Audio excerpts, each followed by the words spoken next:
What's up, folks? Welcome back to the channel. Boozer here. Thanks for stopping by. Happy Monday, by the way. Hopefully you guys are having a good start to the week.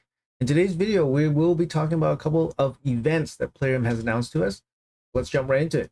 All right, first off, we got a extra legendary event happening starting on February 4th, the Tuesday, and it's going to be a extra legendary event from Ancient Shards. So if you pull a legendary from a blue shard starting February 4th, you will get an extra legendary from that same shard. Keep in mind that the rates are not boosted. There's only going to be a 0.5% legendary rate per ancient shard, so it's a bit of a long shot, of course.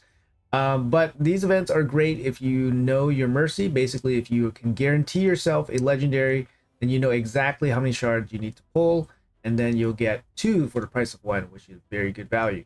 However, keep in mind that pulling during these extra legendary events actually gives you very high expected value on your legendaries, so pulling for them is never a bad thing. What is bad is that your rates for epics are depleted, right? They're not as high as they are for a 2x event. A lot of times the value from ancient shards come from getting epics to progress your account. So if you're with an account that still requires epics to progress, for example, still complete faction wars or require epics for filling out your roster for areas of content, then do consider pulling during 2x events as opposed to this extra legendary event with the base rates. Also, as well, it's worth mentioning that there's also no active summoning event to go along with the extra legendary event from the ancient shards starting tomorrow.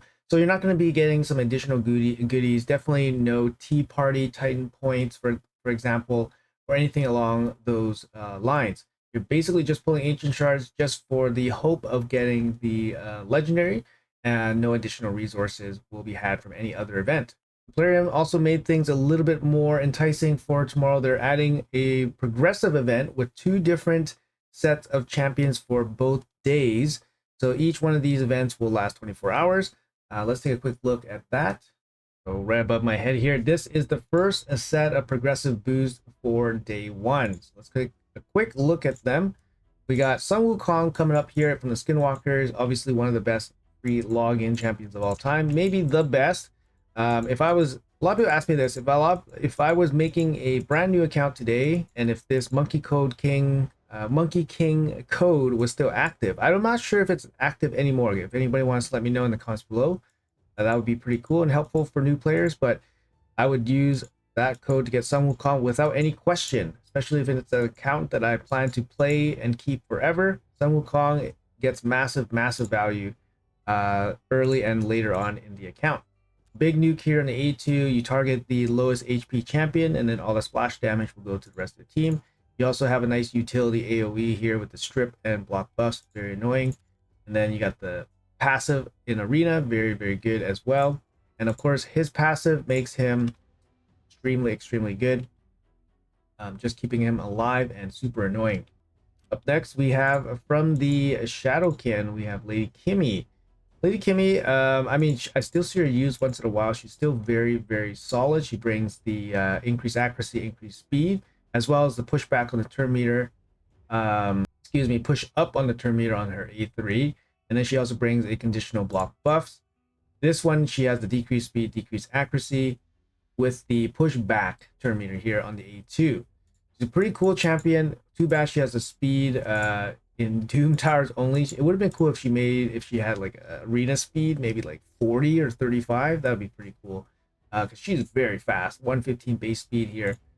Great champion for a lot of turn meter stuff. I still see her used in arena to set up bomb champions, for example, with the plus accuracy here. So still very useful champion.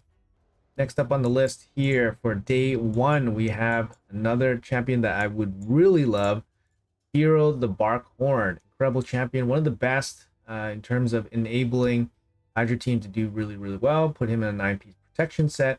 The best thing about Firo, I think, is that he brings AoE block buffs. He's one of the few, I would say, AoE block buff champions that bring so much more to the team, mainly from his passive here. If an ally is under 4 or more buffs, also increase the damage by 20%. This is very strong, obviously, for team-wide situations. Seen him used in Chimera as well, just boost damage, but a great champion overall. Brings resistance plus perfect veil. and an A1 decreased speed as well. Very, very amazing champion. One of my most wanted non-void champions. Up next, we have Bells the Reckoner. So Bells the Reckoner here was a recent holiday fusion, I believe, for Christmas. Bells the Reckoner. Actually, no, he wasn't a fusion. He was the guarantee. Sorry, my fault. He was a guarantee for the Deck of Fate, costing 20 Sacred Shards, I believe. Great base HP. He's actually an HP based damage dealer. I've tested him. He doesn't deal like insane amounts of damage, but he can definitely chip in. His kit has decent utility as well as an A1 decreased defense. He has a steal and leech. Steal with the extra hit here. And then his big move, his A3, brings the AoE block buffs and AoE leech with a turn meter boost on himself. It's a pretty big boost and it's pretty easy for him to achieve it. His passive also boosts his damage. Again, it's very easy for him to stack up fully and gain maximum damage. Accuracy in all battles makes him useful in a lot of areas. The problem is he doesn't hit as hard as you would like, in my opinion, but he's definitely useful. So for a champion that can bring AoE leech, AoE block buffs, and deal a little bit of damage, it's definitely good. Main use, I would say, is Hydra. You can check out my showcase on him. He's a good champion. And he'll definitely bring up a lot of people's accounts.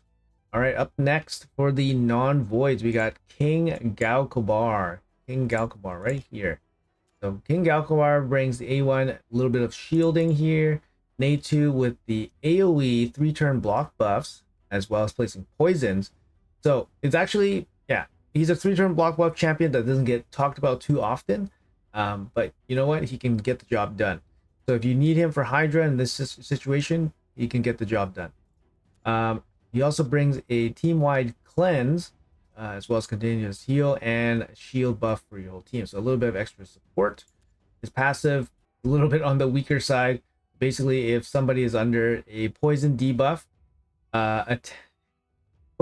attacks an ally under a shield, instantly activate the poison, and also instantly activates the continuous heal.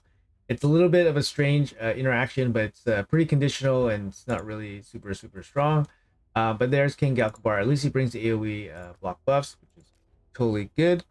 All right, we are done with the non-voids. Let's head over to the void champions. And first up, we have Lady Noelle. So this was the past holiday fusion. Lady Noelle here. I believe she currently has some kind of issue with her right now. It's affecting a little bit of arena. We are still expecting a little bit of a patch fix for her, I think. I think it's going to be coming pretty soon from what I've read from Plarium. But we got Lady Noelle here. Very good revivers. Brings a little bit of CC as well. A1 block buffs. I guess that's enough to include her in this progressive event. But then she also brings this team-wide speed boost as well as a sheep cleanse ability. She's really good with Sir Nick, where she can basically use his unkillable skill with this skill. So it's a 3-turn cooldown unkillable, making her very annoying. She also brings one of the best revives in the game on a 3-turn cooldown. Very good. So she brings CC, team revive, and then a decent amount HP and turn meter on a 3-turn cooldown. So one of the best revives in the game. Big speed aura as well in the arena. I've seen her a little bit in live arena, and tag team as well. And yeah, she's usually with Sir Nick. But here's your chance to pick her up during this progressive event. Up next for the Void legendaries, we have Supreme Gaelic here. Supreme Gaelic. Again, biggest draw for him would be the AoE block buffs. On a 3-turn cooldown, he also brings AoE HP burn as well, and potentially AoE decreased speed. The rest of his kit kind of boosts damage by activating or extending HP burns. He also has a pretty cool passive here that doesn't really get talked about too much, but whenever he receives Fear, True Fear, or any of this hard CC, instantly removes it, then fully heals the champion, grabs an extra turn. Now that's pretty good if you're playing against Hydra and the Head of Torment comes out and starts fearing everybody, or the Head of Wrath starts provoking everybody. He gets an extra turn. And this is one of the craziest value 3-turn cooldown AoE block buffs there is. He also places HP burn with it. So incredible A3 here from Supreme Gaelic. Definitely high end use for Hydra as well. Last but definitely not least, one of my new favorite champions, we got Spidey. Mighty Teal Crest. Very, very cool champion here. Did a playtest on him as well. Excellent champion. Been showing up a lot for example Hydra, for example Chimera. Excellent champion here. A1 fully heals your whole team for a little bit.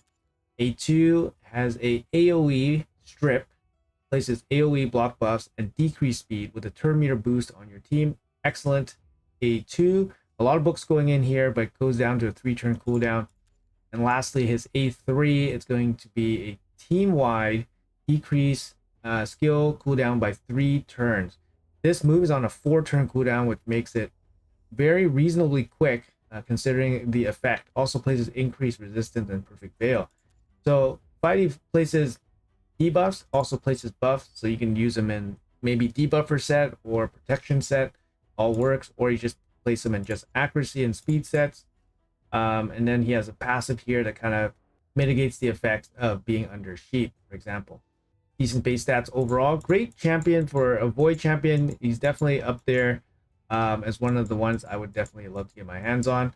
Very, very strong champion, and he's going to be up on day 1 for the progressive. So moving on, we got the day 2 progressive here. So keep in mind that each set of progressives will only last for 24 hours, but they will both be on during the 1+1 extra legendary event for the ancient shards. So moving on here, we got Grand Oak Podrick for the start of the progressive day 2. He's from Sylvan Watchers. Great champion overall. Actually, did I mess that up? He should be from Sylvan Watcher. Grand Oak. There he is. Sorry. Yeah, very good champion overall. He was, I believe, a hero's path at one point. A little bit expensive on that hero's path. I forgot what exactly it was, but for some reason I feel like he was a little bit expensive. But definitely worth it. His A1 is a chance to reset by 2 turns. Greatly overlooked, but massive ability. Brings an ally attack here with the continuous heals, turn meter boost, and a cleanse and increased speed. Great champion overall. Very fast base speed. Great speed in dungeons.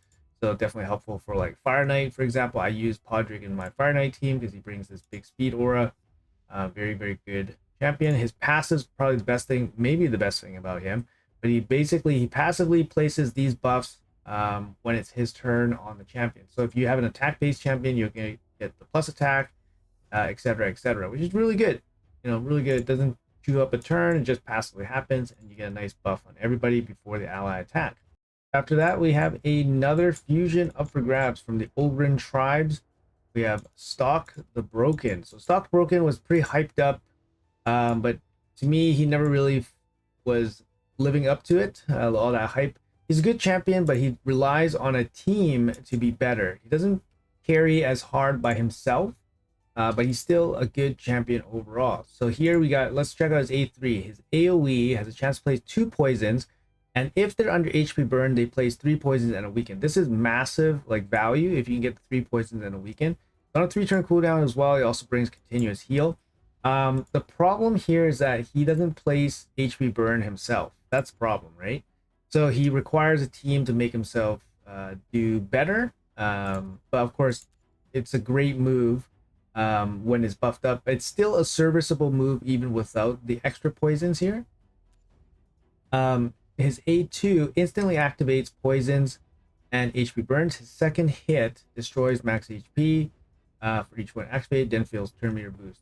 His A1 is an increased duration, but it's only a single target. So after I play tested this guy, the single target duration increase didn't make him out to be the best wave clearing champion. But he's still going to be useful against like single target bosses, for example. But yeah, a big drawback here that he can't actually give himself HP burn, but still a good champion overall. Speed in all battles, very, very nice. Good base stats here as well. Coming up next, we have another speed in all auras battle champion. We have Sylvan Watchers here. Where is she? Elva Autumnborn. Great support champion, 19 speed in all battles, very, very strong. A1 continuous heal, brings the increased speed, full team cleanse with the block debuffs on a 3-turn cooldown. Single target revive on a 3-turn cooldown with the increased defense, increased attack. Very annoying passive that places perfect veil on basically your weakest champion to keep them alive. Good base speed overall. Great champion for like Chimera, just general carry.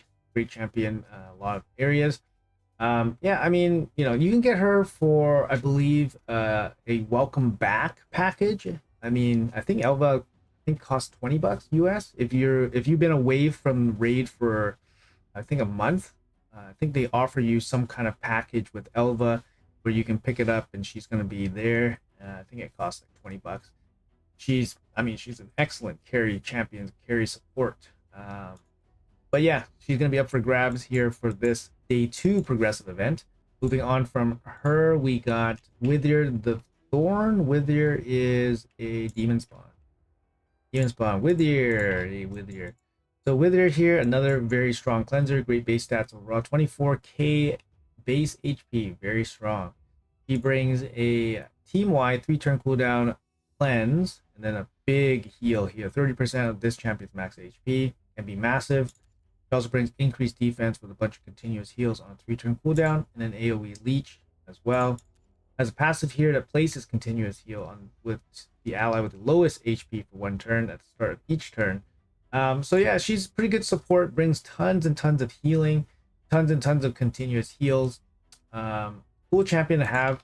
Personally, like my journey with her was when I pulled her, she was really good for a very short period of time.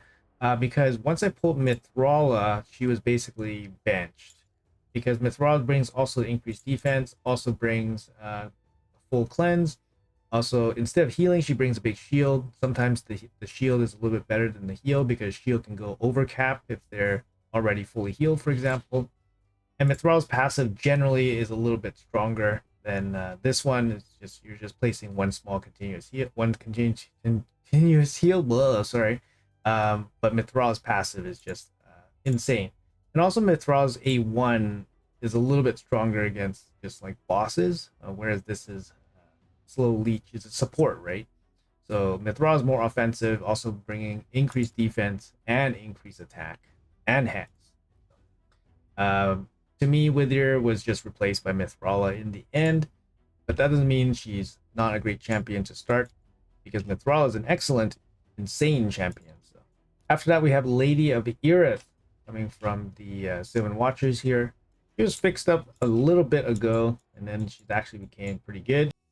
Brings an A1 continuous heal activation. That's pretty interesting. Brings an A2 here, single target, cleanse, and then a big heal, 50% big heal. The heal can be critical, so we got the apothecary effect. If the target's not fully healed, places a block and damage buff on them for 2 turns. If the ally is fully healed, fills their turn meter by 50% and heals all allies equal to 50% of the surplus heal. So this can be pretty cool, but this basically guarantees that you're going to get some pretty high value from this ability. If you don't fully heal them, you get block damage. If you do fully heal them, you get turn meter and a team heal. So very strong A2. For A3, brings strengthen, continuous heal to everybody on a 3-turn cooldown, and it fully decreases the cooldown of all ally skills by 1 turn on a 3-turn cooldown. Very strong ability here from Lady of Erith. Passive ability places a shield equal to 15% of this champion's max HP on the ally with the lowest HP for 2 turns at the start of this champion's turn. 2-turn cooldown though, reduced down to 1 turn. It's kind of like meh, not super strong, but not bad. Passive protection there. But her big thing here is going to be this ability here, the cooldown reduction by 1 turn, as well as a team full cleanse here with a turn meter boost can be quite strong as well. So Lady of Erith also up for grabs on day 2. Now onto the Void legendaries here. So first up for grabs we have Sir Nicholas. Sir Nicholas obviously on day 2 to pair up with the Lady Noelle from day 1. Most known for his unkillable 4-turn A3. Brings a bit of an AoE smack with the shield here and an A1 freeze. I mean, he's been power crept, but he was the poster boy for HP based damage dealers, 3 or 4 years ago.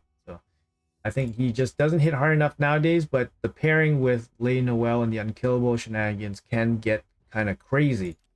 Up next, we do have a massive champion here, recent value surge, Senna Amberheart. So I did a showcase on her during the test server when she was available. No one covered this champion, but I thought she was very interesting. I thought her continuous heal turn meter boosting was actually very fun to play with, and I can definitely see the potential of her carrying a lot of teams. Nowadays with Chimera, she is obviously, thrusted into the spotlight again, and she is insane. Big thing about her is that she can place continuous heals with increased speed and turn meter boost. So she does a lot of turn meter stuff, which is great for Chimera, giving everybody more turn to deal more damage. Her A1 boosts continuous heals. I mean, sorry, it activates continuous heals. This activates her passive, which gives everybody turn meter boost. So if you cycle through the A1, the passive, and then the A2, you can see how she can just power up your team. Adding more continuous heals on your team with Amber will make this go even more crazy. She also has a pretty cool revive here. Not particularly super useful, but it's actually cool to bring a little bit of extra damage from a revive. Be in all battles here as well. Super fast champion, 113.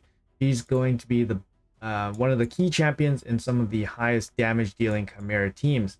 So she's up for grab on day 2. And lastly, our last Void champion here, we have Raka Vaotide. Pulled her recently. She's actually very strong as well. She does bring a little bit of turn meter boosting in her passive, as well as continuous heals. A little bit of healing here on A1. Brings a 3-turn full team cleanse with increased attack and shield. And then also brings a revive here on a 4-turn cooldown. The block debuffs can be placed without reviving anybody, which is nice for flexibility if you're playing her on manual. But on auto, it's not as good. But yeah, be in all battles as well. But that's going to be Raka Vaotide here. It's going to be up for grabs on day 2. All right, guys, and last little tidbit here, we do have a active Prism summoning pool here. It's going to be a Protector's summoning pool. We got the Knave of Hearts as the headline champion here. Honestly, I don't really see major use for him. I think he's a decent champion, but I don't see any huge applications for this guy right now. Looks great though for a collector. Some decent champions here. We got Mortu, we got Kurigar, Artak, obviously very good. Opardin's going to be very good as well. He can pair very well with Senna or actually play well by himself. Bells is also here. Bells with the AoE block buffs. Bivold very good for a kind of non-weak hitting provoke champion for Hydra, for example. Krokmar can be decent as well. Decent damage dealer. Also good at kind of weakening your enemies. Decent in Hydra, like in a Hex set, for example. Mentioned Mortu, not bad for Hydra. No, sorry, not Hydra. Arena still brings the Paro ability, which can be good at sniping off some DPS champions. And then we have Snick Tracks here, which can be played in a lot of different areas. Good for Clan Boss, Hydra, Chimera, bringing the AoE decreased speed with the shield, ally protection here, and a little bit of leech as well. Decent overall champions. Epics look a little bit weaker, in my opinion. They don't bring too many champions for Mikage Fusion. I think only Isenya here. Some decent champions overall. I mean, you got Magnar, Taragi, Vogoth, Priest Ornn here. So some decent champions. Miscreant Monster. But honestly, this pool looks super underwhelming for me. So it might be a good time to try to save up your Prism crystals for another pool, maybe. Plarium seems to be going pretty consistent with the 40, 45, 35, around that range. And they haven't changed the rates for these shards in months. So they're probably happy with settling with this. Keep in mind, guys, there's going to be a champion chase coming up at the end of the week. So like I said in my previous video, don't go crazy buying Prism crystals today and then opening them for no reason. Save them for the champion chase and get some extra points and goodies along the way. Anyways, guys, that's going to be it for this video. A pretty long one, but we covered a lot. I'm going to put the list right here on the left-hand side for you guys. But that's 2 days worth of progressive events. They're going to be paired up with a extra legendary event from the Ancient Shards.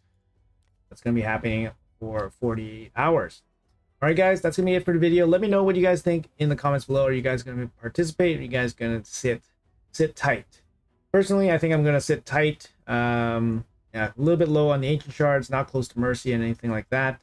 Also don't want to spend any more gems on these kind of luxurious pulls. So I'm just going to sit pat here and wait to see what happens for the chase. But anyways, these type of events will happen again in the future, so no FOMO here, guys. So anyways, guys, hopefully you guys have a great day. Thanks for watching as always, and I'll see you guys in the next one.